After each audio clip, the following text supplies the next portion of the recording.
할렐루야. 오늘은 창세기 11번째 말씀입니다. 오늘은 사단의 공격 전략에 대해서 말씀을 나누도록 하겠습니다. 이 시간들을 통해서 사단의 공격 전략을 깨닫고 사단의 불의의 도구가 아닌 하나님의 선한 도구로 쓰임받는 여러분 되시기를 예수 이름으로 축복합니다. 아멘. 창세기 3장 1절입니다. 여호와 하나님이 지으신 들짐승 중에 뱀이 가장 간교하더라. 뱀이 여자에게 물어 가로되 하나님이 참으로 너희들로 동산 모든 나무의 실과를 먹지 말라 하시더냐. 아멘. 여러분, 오늘 본 이 뱀이 바로 사단입니다. 사단은 하나님의 천사장이었습니다. 그리고 특별한 위치와 특별한 재능, 특별히 찬양의 재능을 받은 자였습니다. 하지만 그것으로 인해 교만하게 되어 타락하게 되었습니다. 교만한 사단의 특징입니다. 그래서 사단은 교만한 자를 아주 잘 씁니다. 뱀처럼 하나님으로부터 좋은 것을 받은 사람, 특별한 재능을 가진 사람을 사단이 이용하려 합니다. 사단이 그들을 교만하게끔 만듭니다. 또 교만의 늪에 가장 잘 걸려드는 사람의 부류가 바로 인간적으로 뛰어난 사람입니다. 뛰어난 사람은 사단에게 좋은 타겟이 됩니다. 그래서 인간적으로 세상적으로 뛰어난 사람일수록 교만 때문에 믿음을 가지기가 굉장히 힘듭니다. 그리고 믿음을 가졌다 해도 신앙이 자라는 속도가 그렇지 않은 사람에 비해서 상당히 느립니다. 그러나 항상 겸손한 사람은 사단이 이용할 수 없습니다. 사단을 막는 최고의 안전 방패는 겸손입니다. 믿음이 자라지 않는 사람을 보면 대부분 이 속에 교만함이 있습니다. 그래서 불순종합니다. 그래서 신앙이 변하지 않습니다. 그것은 사단이 이미 준 것입니다. 사단은 겸손한 사람을 쓸 수가 없습니다. 겸손은 하나님의 성품이기 때문에 그래서 하나님이 겸손한 자를 가까이 하시고 교만한 자를 물리치십니다. 아멘. 마태복음 11장에 말씀합니다. 그때 예수께서 대답하여 가라사대 천지의 주제이신 아버지여 이것을 지혜롭고 슬기 있는 자에게는 숨기시고 어린 아이에게는 나타내심을 감사하나이다. 아멘. 하나님께서는 자기 지혜와 자기 슬기를 자랑하고 의지하는 그 교만한 사람에게 하나님의 비밀을 알려주지 않습니다. 하나님이 안 알려주면 신앙이 자라지 않습니다. 변화가 되지 않습니다. 그러니까 하나님께서는 어린아이와 같이 겸손하고 자기 부인을 하는 사람에게만 나타나십니다. 하나님이 쓰시는 사람과 사단이 쓰는 사람은 정반대입니다. 인간적으로 뛰어난 사람들이 악의 도구로 더 많이 쓰입니다. 하나님의 교회를 대적하는 사람들을 보면요, 연약하고 약한 사람들이 아닙니다. 자기가 가지고 있다고 생각하는 사람들, 가장 교회에서 대적하는 사람이 됩니다. 사단이 그 사람을 도구로 쓴다는 말입니다. 자기에게 주어진 하나님의 좋은 것을 하나님께 영광 돌리는 방법으로 쓰지 않고 사단이 대신 악한 도구로 씁니다. 잠언서 16장 18절에도 교만은 패망의 선봉이요 거만한 마음은 넘어짐의 앞잡이다 라고 말씀합니다. 교만, 거만한 마음이 사단이 쓰기 좋은 도구라는 것입니다. 19절에는 이렇게 말합니다. 겸손한 자와 함께하여 마음을 낮추는 것이 교만한 자와 함께하여 탈취물을 나누는 것보다 나으니라. 아멘. 겸손한 자와 함께 내 마음을 겸손하게 만드는 것이 교만한 자들 때문에 학대를 받고 핍박을 받는 것이 교만한 사람과 함께 세상의 이득, 자기의 영광을 얻는 것보다 훨씬 낫다는 것입니다. 다른 사람들에게 핍박을 받고 욕을 먹을지라도 남을 핍박하고 남에게 피해주는 도구는 여러분 되지 마십시오. 그런 사람은 가장 인생에서 불쌍한 사람입니다. 가장 무지한 사람입니다. 교회에서까지 그러면 어떻겠습니까? 교회에서는 더 안 됩니다. 교만한 자는 그 교만 자체가 사단의 지배하에 있다는 증거입니다. 그래서 늘 하나님을 대적하게 되어 있습니다. 여러분, 말 한마디, 행동 한마디가 하나님께 거침이 되면, 하나님께 걸림돌이 된다면 여러분 얼마나 무섭겠습니까? 그 행한 대로 다 심판을 받게 됩니다. 교만한 자들은 대부분 자신이 다른 사람들보다 뛰어나다고 생각합니다. 여러분 생각해 보십시오. 사단이 어떤 사람을 사용하겠습니까? 뛰어난 은사를 가진 사람들이 하나님께 쓰임받으면 뛰어난 하나님의 일꾼들이 될 텐데, 여러분 사단은 그것을 다 압니다. 그래서 사단은 먼저 그 수하로 만들려고 뛰어난 사람들을 막 붙들려고 애씁니다. 여러분 어떻습니까? 범죄 조직, 머리가 비상한 사람들이 너무나 많습니다. 그리고 뭐 조직폭력배나 이런 사람들을 보면 신체적으로 강건한 사람들, 이런 사람들이 악한 도구에 쓰임받습니다. 이단 교주, 이런 사람들은 한때 교회에 다니면서 뛰어난 영향력을 가졌던 리더들이었습니다. 이렇게 뛰어난 사람을 사단은 타겟으로 삼습니다. 그러니까 내가 유명해지고 잘되고 지위가 생길수록 조심해야 됩니다. 자기를 자랑하고 자기 영광을 취하는 사람은 사단의 타겟이 됩니다. 그래서 그것이 오래가지 못합니다. 정말 하나님 앞에 인정받으려면 여러분 겸손해야 합니다. 겸손이 사단의 공격의 최고의 방패라는 것을 여러분 명심하십시오. 영적 전투를 아는 사람일수록 겸손을 모르고 영적 전투를 하지 않습니다. 많이 알고 능력이 많으면 영적 전투에서 여러분 이기겠습니까? 그 영적 전투의 용사가 되겠습니까? 아닙니다. 영적 전투에서 살아남을 수 있는 사람은 은사나 능력이 아닙니다. 인격입니다. 겸손한 인격의 사람이 영적 전투에서 승리자가 됩니다. 마음 자세를 조금만 낮춰도 내 인생이 바뀌고 변합니다. 할렐루야! 조금만 내가 마음을 굽히고 낮아지고 겸손하게 되면 보이는 시각이 달라집니다. 창세기 3장 1절입니다. 여호와 하나님의 지으신 들짐승 그 중에 뱀이 가장 강교하더라. 뱀이 여자에게 물어가로되 하나님이 참으로 너희더러 동산 모든 나무의 실과를 먹지 말라 하시더냐. 뱀은 딱 2명 있는 사람 중에 여자에게 접근을 합니다. 전략적으로 접근을 한 것입니다. 남자에게 접근하지 않고 여자에게 접근했습니다. 여자 속에 있는 그 약점을 보았기 때문에 사단은 아무에게나 무턱대고 공격하지 않습니다. 허점이 보이고 틈이 보일 때 공격합니다. 여러분 축구 선수나 권투 선수들이 아무데나 슛을 하고 아무데나 잽을 날립니까? 허점이 보일 때 그곳을 향해서 슛을 쏘고 잽을 날립니다. 그래서 마귀에게 틈을 주지 말라고 성경은 말하고 있습니다. 마귀가 남자라서 놔두고 여자라서 공격한 것이 아니라 하와에게 사단이 공격할 빌미가 발견되었다는 것입니다. 하와의 감정적인 부분을 뱀이 말로 공격했습니다. 대부분 여성들은 부드럽고 달콤한 말에 약합니다. 물론 안 그런 강한 여성도 있습니다. 하와에게는 이 뱀은 다른 방법이 아니라 말로 접근했습니다. 오늘 메시지를 여러분 인간적으로 듣지 마시고 영적으로 잘 들으시기를 축복합니다. 하와의 약점을 우리가 결과로 알 수 있습니다. 하나님과 같이 높아지고자 하는 마음, 그 허영심과 욕심, 그 속에 있는 것을 그런 것을 뱀이 보고 이 여자에게 접근했다는 것입니다. 실제로 우리 신앙생활도 마찬가지입니다. 누가 사단의 유혹에 잘 넘어집니까?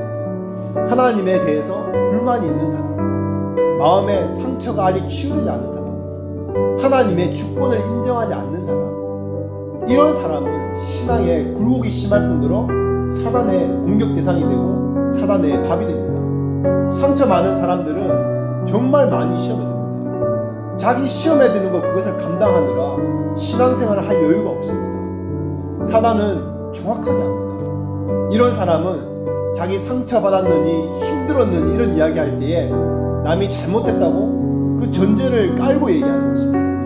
자기가 상처받았을 마음이 되었기 때문에 그 때문에 상처가 된 것입니다. 내가 하나님 앞에 바르면 아무리 남이 나에게 상처를 줘도 상처받지 않습니다. 하나님과 내가 관계가 올바르다면 아무리 남이 나에게 뭐라고 해도 나는 상처받지 않는 자입니다. 하나님 마음을 가지고 있으면 아무에게도 상처받지 않습니다. 예수님이 어떻습니까? 여러분 바리새인에게 예수님이 상처받았습니까? 그렇게 침뱉고 모욕하고 신성 모독이다라고 그렇게 말했는데 예수님이 바리새인들에게 상처 받았습니까?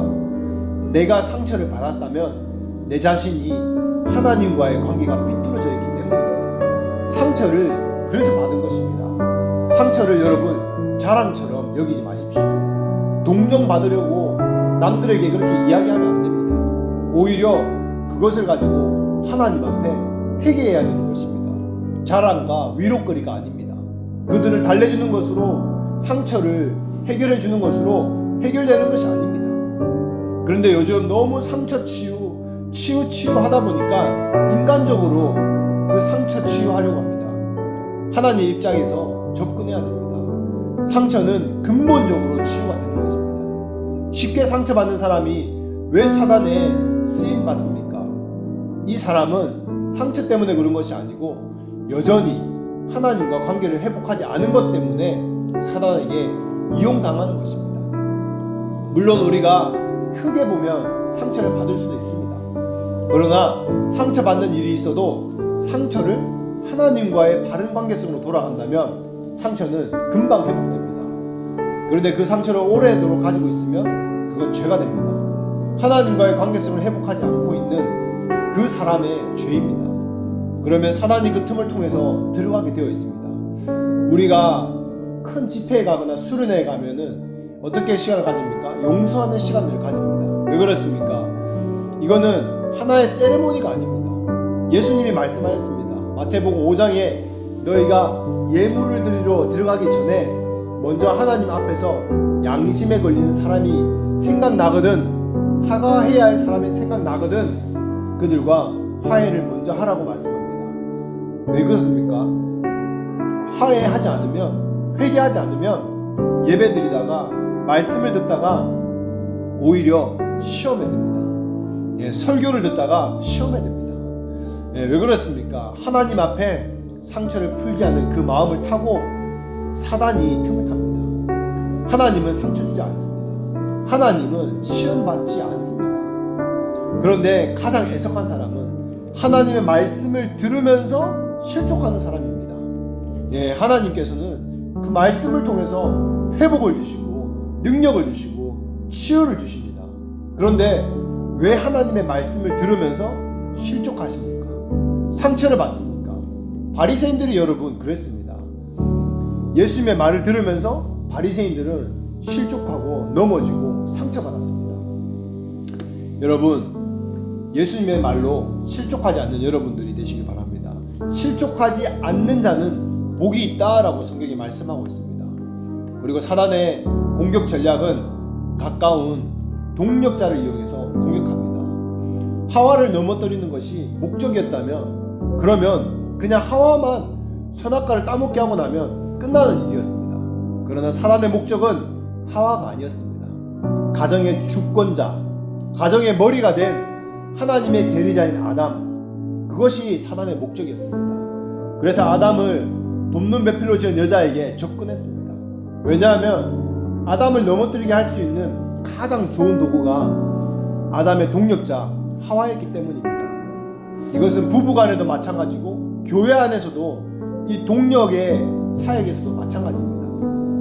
사단의 목표는 항상 최고 지도자를 목표로 합니다. 가정에서는 가장 목표로 하는 것이 가장입니다. 교회에서는 최고의 영적 리더를 목적으로 합니다. 여러분, 전쟁을 해서 만약에 기회가 있다면 여러분 어떻게 이등병을 쏘시겠습니까? 대대장을 쏘시겠습니까? 사단장을 쏘시겠습니까? 여러분, 기회가 주어진다면 누굴 쏘시겠습니까? 당연히 여러분 제일 높은 사단장을 타겟으로 하는 것입니다. 제일 밑에 있는 그 쫄병 한 명을 쏘겠습니까? 아닙니다. 이게 여러분 영적인 원리와 동일합니다. 사단의 전략이 동일합니다. 사단은 최고의 리더를 타겟으로 합니다. 직접 공격하는 것이 힘들기 때문에 리더에게 영향력 있는 그 사람을 도구로 사용합니다. 그것이 리더와 가장 가까운 사람입니다. 가정에서는 부부가 되고 교회에서는 동력자를 사용합니다. 그래서 일반적으로 교회에서 분열되고 어려움을 겪는 교회를 보면 어떻습니까? 초신자 때문에 그렇게 어려움을 겪는 교회가 없습니다. 담임 목사님과 가장 가까이 있고 가장 신뢰했던, 직접 제자 훈련시키고 가장 최측근에 있는 장로님, 집사님, 이런 분들을 통해서요 교회를 어렵게 하고 교회를 공격하고 교회가 어렵게 되고 나눠지고 깨어지는 것입니다. 이게 사단의 전략입니다. 여러분, 왜 리더십들을 우리가 기도해야 됩니까? 중보기도해야 됩니까? 사단은 항상 교회를 공격하기 위해서, 담임 목사님을 공격하기 위해서 그렇습니다. 그리고 담임 목사님을 공격할 그 초신자를 사용하는 것이 아니라 가장 신임하는 그런 충성된 사람, 그런 리더를, 가장 신뢰하는 그런 리더를 사용한다는 것입니다. 그래야 의심하지 않고 가장 효과적이고 치명적인 영향력을 미칠 수 있으니까 그런 리더십을 이용하는 것입니다. 사단은 아담에게 돕는 배필로 준 하와가 가장 영향력을 미칠 수 있기 때문에 하와를 이용했습니다. 여러분들이 영적으로 내가 하나님 앞에 제대로 살려고 하면 많은 영적인 공격이 있습니다. 그때 여러분들 한번 잘 보십시오. 인간적으로 가장 가까운 사람이 가장 공격을 많이 합니다. 가족들이 나를 공격합니다. 그리고 부모님 공격합니다. 형제들 공격합니다. 나의 가장 가까이 있는 배우자가 나를 공격합니다. 여러분, 그 중에 가장 인간적인 사람이 공격을 가장 먼저 하고 가장 많이 하게 되어 있습니다. 교회에서도 마찬가지입니다. 아무리 충성되고 그래도 가장 인간적인 사람이 교회를 공격합니다. 여러분, 왜 그렇습니까? 사단은 하나님 앞에 겸손하고 영적으로 충만한 사람을 이용할 권리가 없습니다. 그래서 충성스럽지만 약점이 있는 사람을 이용합니다. 특별히 그 약점 중에 인간적인 생각, 그 마음을 가진 사람을 이용합니다. 갈라디아서 5장 17절에 말씀합니다. 육의 소욕은 성령을 대적한다고 말씀합니다. 인간적인 생각과 마음은 여러분 성령을 대적합니다. 사단이 이것을 너무 잘 알고 있습니다. 그래서 이런 인본주의적 요소가 있으면 사단이 합법적으로 그 사람을 이용합니다. 그래서 우리는 인간적인 것, 교훈적인 것을 철저히 끊어내야 됩니다. 세상적인 것, 사상과 그런 생각들을 끊어내야 됩니다. 인간적인 생각, 마음과 감정, 인정, 인간이기 때문에 우리가 인정, 그 세력을 끊어내기가 너무 어렵습니다. 사단은 그것을 너무 잘 알고 있습니다. 여러분들이 모르는 사람 전도하는 것, 양육하는 것, 오히려 이게 더 쉽습니다. 여러분들 가족이나 아는 사람, 여러분 양육하려고 하면은 그것이 더 어렵습니다. 왜냐하면 인간적으로 더 너무 잘 알고 있고 인간적으로 그렇게 접근하기 때문에 그렇습니다. 예수님도 자기 동네에 가서는 능력 행할 수가 없으셨습니다. 왜 그렇습니까? 그 동네 사람들이 예수 그리스도를 인간적으로 바라보니까 예수님을 믿을 수가 없었기 때문입니다. 예수님을 인간적으로 바라보기 때문에 그런 것입니다. 여러분들 중에 이 말씀을 못 받는 사람들이 있을 수 있습니다. 그러나 하나님의 말씀에는 그 자체의 능력이 있습니다. 전달하는 사람이 누구인지 너무 중요하지만 그것보다 더 중요한 것이 무엇이냐면 하나님의 말씀을 받아들일 마음이 내가 준비되었는가 하는 것이 더 중요합니다. 하나님은 어린아이의 입술을 통해서 하나님이 말씀하실 때도 있습니다. 그 말씀을 선포하실 때 여러분 그 말씀을 들어야 되지 않겠습니까? 그 아이의 음성을 통해서 말씀하는 하나님의 음성을 여러분 들을 귀가 준비되어야 하는 것입니다. 그것이 더 중요합니다. 인간적으로 바라보고 인간적으로 관계성을 맺고 인간적으로 생각하면 영적으로 전혀 도움이 되지 않습니다. 성장이 없습니다. 하나님이 나에게 하시는 말씀이 무엇인지 그것을 발견하시면 생명을 얻고 평안을 누리게 되어 있습니다. 마지막으로 여러분 어떻게든 사단의 도구로 쓰임받지 마시길 바랍니다. 교회 신앙생활을 하려고 하면 영적 전투 원리를 알아야 됩니다. 영적인 전투가 무엇인지 알아야 됩니다. 교회 사역에 여러분 깊이 조인하지 못하는 사람들의 특징이 무엇입니까? 영적인 신앙생활에 깊이 참여하지 못하는 사람들의 특징은요, 대부분 인간성이 강한 사람들입니다. 인간적인 사람은 교회 사역에 깊이 들어가지 못합니다. 교회에서 영적인 훈련을 하자고 하면은 어떻게든 막 빠져나갑니다. 시간이 없어서 못하는 것이 아니라 그것은 우리 안에 그것을 밀어내는 세력이 있기 때문에 그렇습니다. 그런데 이렇게 세력이 있는 사람을 그냥 놔두면 어떻게 됩니까? 적당히 종교생활을 하면서요, 적당히 주일만 교회 나가다가 5년, 10년, 20년 평생 그렇게 다녀도 아무 변화가 없습니다. 아무 능력이 나타나지 않습니다. 그리고 자기와 비슷한 사람들끼리 모여서, 그래서 그 사람들끼리 모여서 교제하고 나눕니다. 그 교제가 영적인 교제가 아닙니다. 세상적인 이야기, 육신적인 이야기, 세상에 먹고 사는 이야기 하다가 시험에 들고 힘들면 교회를 대적하고 담임 목사님을 대적하는 무리가 되는 것입니다. 그래서 교회를 힘들게 하고 담임 목사님을 힘들게 하고 갈라지고 깨지게 하는 주범인이 되는 것입니다. 그래서 하나님의 교회에서 사단이 부리는 악한 도구가 되어서는 안 됩니다. 그러나 알아야 할 것은 이런 악한 도구가 교회에서 없을 수는 없다는 것입니다.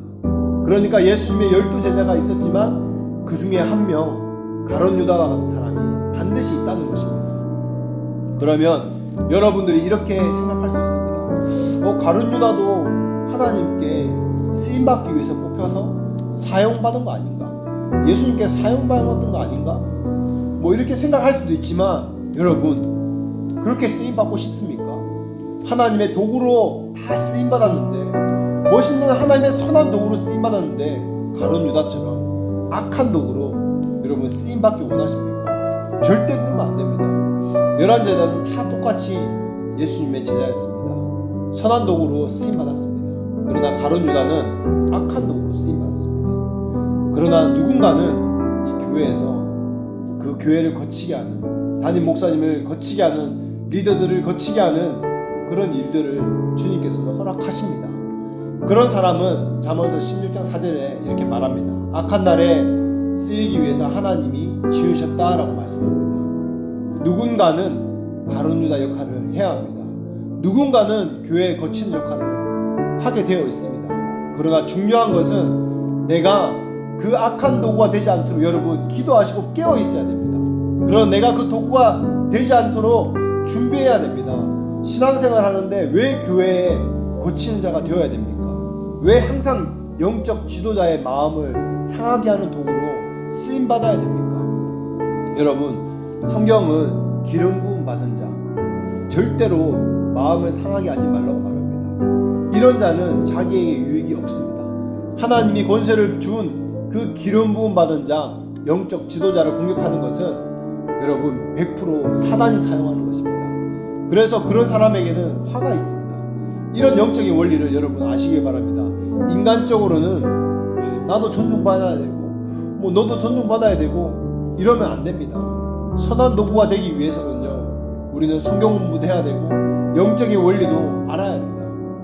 그런데 이런 인간적인 사람들은요, 악한 도구로 쓰임받을 바에 나는 배우나 마나 안 배워도 되겠다 이렇게 생각합니다.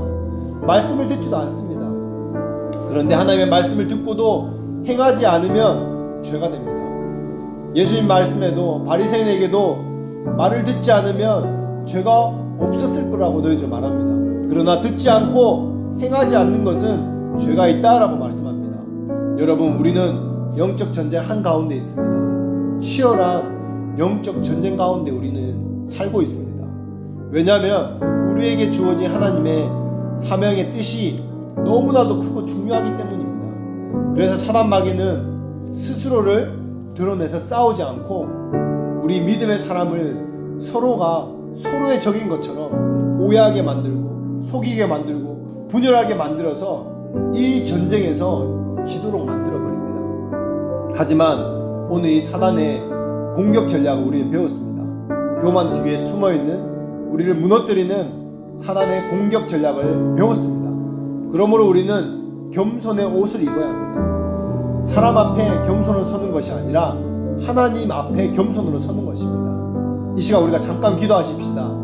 하나님, 제가 교만했습니다. 저의 교만을 용서해 주십시오.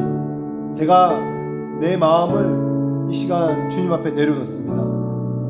예수님처럼 주님, 겸손의 그 영을 나에게 부어주십시오. 겸손한 마음을 나에게 부어주십시오. 그 은혜를 나에게 부어주십시오. 사단의 도구로 쓰임받는 자가 아니라 11제자와 같이 하나님의 의의 도구로 쓰임받는 그런 자가 되게 하여 주십시오. 하나님의 사람이 되게 하여 주십시오. 나를 그렇게 주님 사용해 주십시오. 주님 나를 그렇게 불러주시고 그렇게 하나님 앞에 끝까지 겸손히 신앙생활하고 하나님 앞에 쓰임받는 그런 자가 되게 하여 주시옵소서. 주님 고맙습니다.